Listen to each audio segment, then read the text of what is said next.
अस्सलाम वालेकुम फ्रेंड्स, आज हम बनाने जा रहे हैं सोट बनाना। जिसके इंग्रेडिएंट्स हैं हमने ली इमली और गुड़, एक एक कटोरी हमने ले ली है।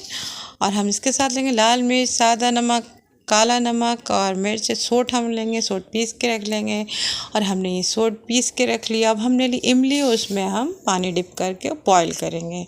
अब इसे हम बॉईल करेंगे अच्छी तरह से और फिर इसे हम छान लेंगे।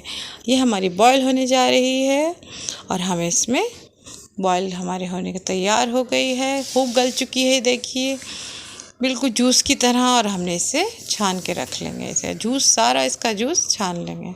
ये हमारा जूस रेडी है इसका इमली का। और अब हमने इसको मिक्स कर दिया और साथ ही हम इसमें डालेंगे पैन में गुड़ भी इमली के साथ, और ये हम पकने देंगे। और इसके साथ हमने जो मसाले लिए थे, काला नमक, सादा नमक, मिर्च और हमारी पिसी हुई हमारी सोट थी, वो भी हम इसमें ऐड कर देंगे।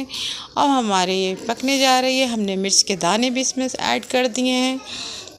ये देखिए हमारी अच्छी तरह से जब पकने लगे तो देखिए अब हमारे तार आने लगे इसमें, तो हमारी रेडी हो चुकी है। सो गाइस, अब हमने इसे सर्व किया इसमें। अब हम इसके लिए चाहें तो इसमें ड्राई फ्रूट भी डाल सकते हैं। और हमने ड्राई फ्रूट, चिरौंजी, बादाम कटे हुए, ये हमने इसे सर्व कर दिए। सो हमारी रेडी है स्पेशल